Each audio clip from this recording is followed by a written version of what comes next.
So today's video, I don't have too much going on. I was kind of contemplating doing it or not. Got a noisy seagull. There's a bit going on, but the yard's looking quite empty. We've got 2 sold cars. One's gone out, one's going out. Not much else new really. The DS3, we've bought that back again. Sold that to a lovely lady, but she was a first-time driver, and after 2 weeks she didn't like the car anymore. So I don't know what was really going on there. No issues with the car, just wasn't to our liking. Fortunately, if you buy a car off a dealer, you can bounce it back within the first 14 days. So on day 14, boom, we got it back. I think she's done about 200 miles, not a lot really. The C4, no, C4, C-Max, C4's over there. Had a starter motor. Let's start on this. We had a starter motor for this. We took it off the other scrap one up the top, and it doesn't work. So need a new starter motor. Secondhand. Oh, stop saying them. I'm on that. I'm not doing it. So yeah, secondhand parts didn't fix that. Secondhand parts, secondhand problems, as they say. We'll get there. We'll order a new starter motor, put that on. I've got a lad coming down to clean some cars. We're gonna get all these nice and clean again. Insignia's looking a bit pooey. What else we got going on? Dropped some prices because some of the older cars I've had for a while, like the Insignia, the Clio, whatever, I'm not getting too many bites on, so we'll drop some prices. We're trying to buy later stuff like this 66 plate 108. It's quite a nice car, low miles. Nearly sold this actually, but I sold the Viva instead.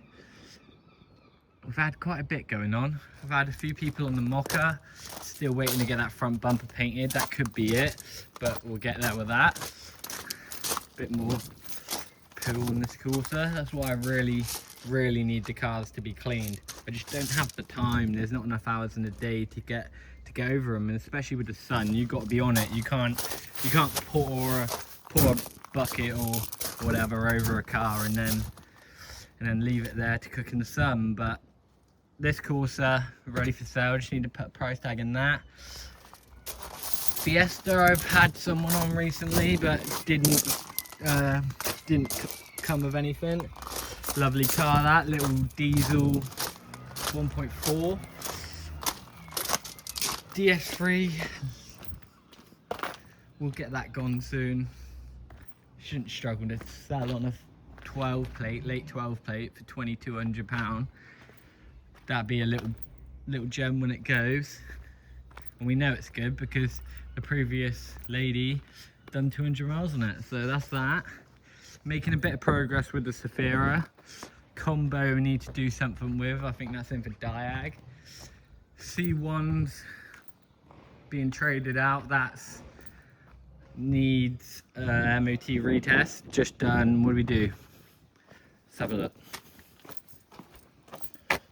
I need to get a stereo.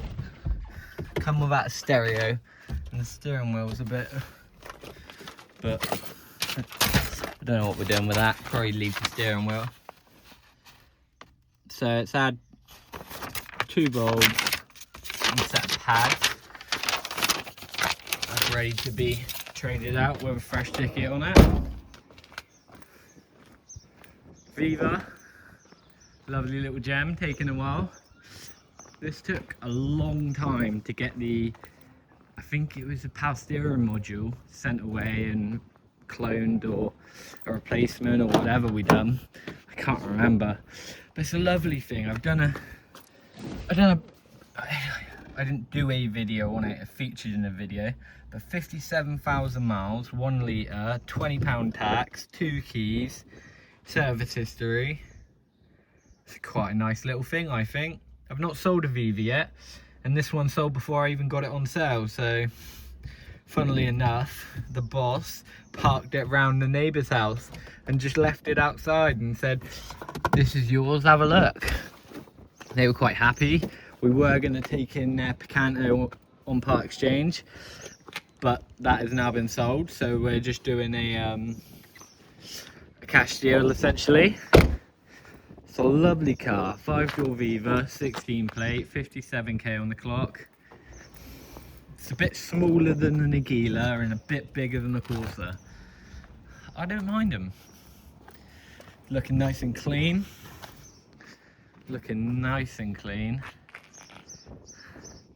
Maybe I have to do the glass again. You see a bit of smear. I don't know if... Yeah, I just wiped down the glass again, but that'd be a nice car. I can't see that ever coming back for a warranty issue. Not that it's a problem if it does, because of course we'll sort it. But little 1 litre shouldn't cause us any trouble. Now, I don't know if you do know, this used to catch me out in the Sephiras, but these are wheel trims. You can hear the knock on the plastic. If you look there, that's your brake drum. The steel wheel, that's your brake drum. So, even though they look like they have alloys, they don't. And just to prove a point, hey.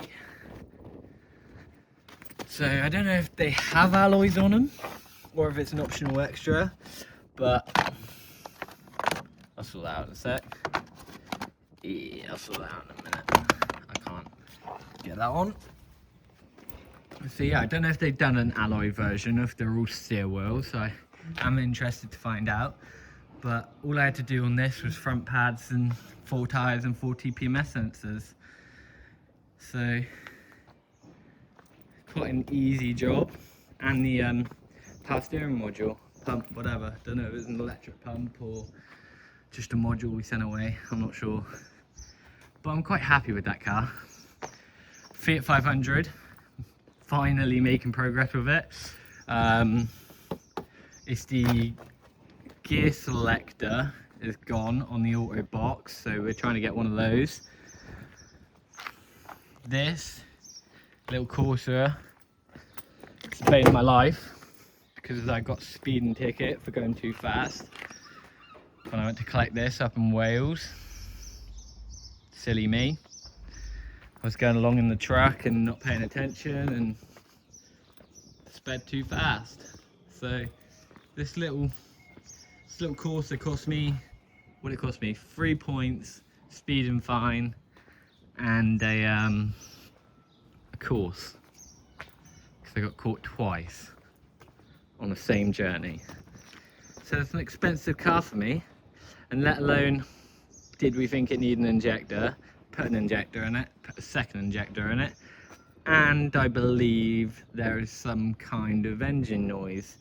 Possibly a timing chain, which is common on these. Could be a bottom end, I don't know, we might have to put an engine in this little beauty. I do like the 1.3 diesels, but since I've been saying that, everyone I've had has been a bit of trouble. Then the old ones, you know, 2-3 years ago, which is the same engine, never caused any trouble for me, but I think now it's 2-3 years later, they've all been run a little bit more, they're all getting up on the miles. Issues are starting to creep up. Timing chains, turbos, injectors. Gets very expensive on a cheap car, so we'll get there. Micra, off the ramp. Everybody knows that this has been on the ramp a little while. Put an engine in it, and the engine's no good. So, don't know what we're going to do with this 15 plate Micra. Maybe that and the Corsa can join each other in the sky, but we'll do something. Might buy another engine and stick it in.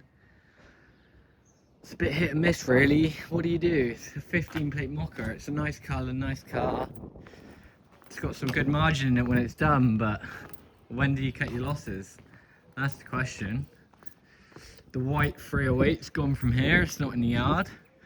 As many of you may see, yard's looking pretty clean. My Audi, another bane of my life. Don't reverse into a tow bar. Another C1, we've got a clutch. Gearbox is in. Gearbox is in, clutch is in, building it up. And that'll be another C1 to trade out. I've got a few little bits to do. These are quite alright, to be fair. They suffer with a bit of rot. Oh, she does have a bit of rot.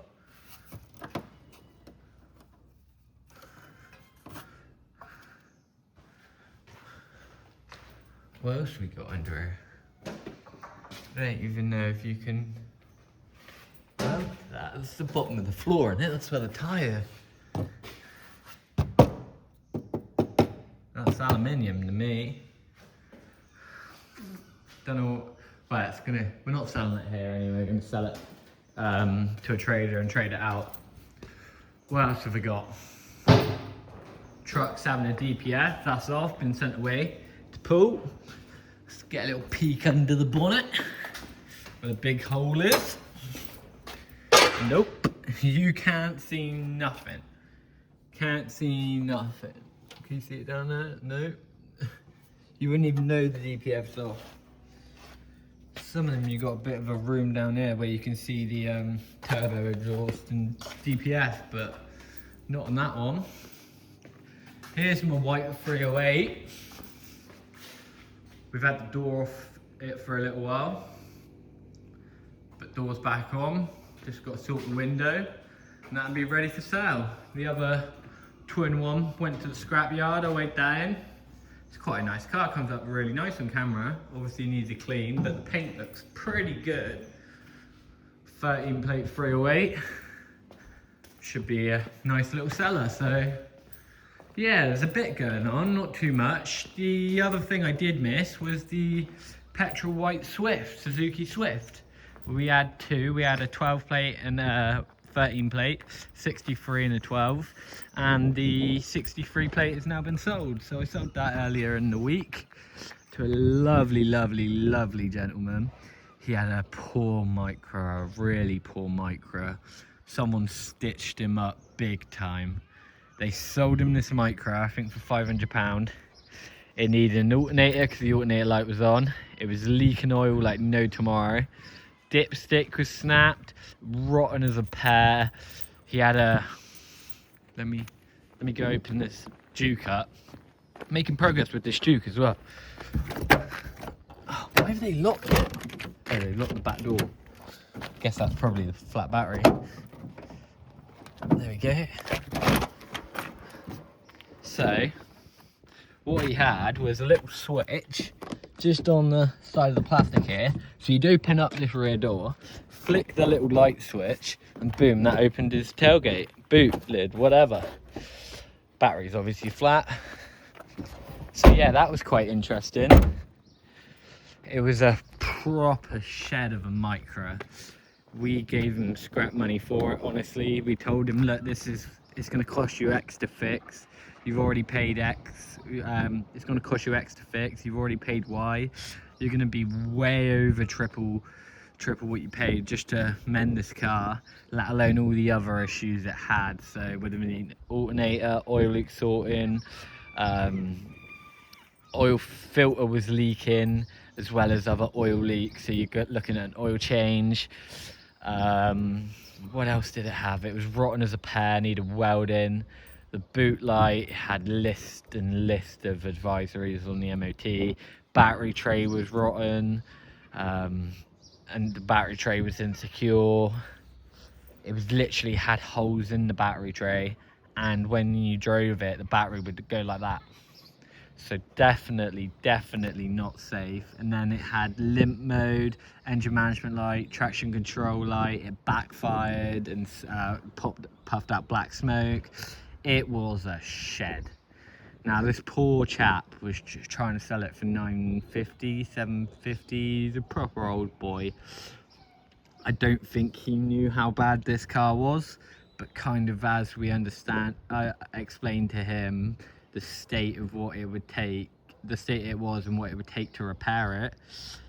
It was just much better him buying another car. So he had a little look around, came back another day, had another look around, then came back a third time and decided to purchase one. The problem is in Weymouth where we are, there's not a lot of car sales places. We've got like 30 odd garages on this road, but I think there's only, out of the 100 garages in Weymouth, maybe 2 or 3, 4 sell cars. Maybe more do the odd one, but no one's got a pitch around here.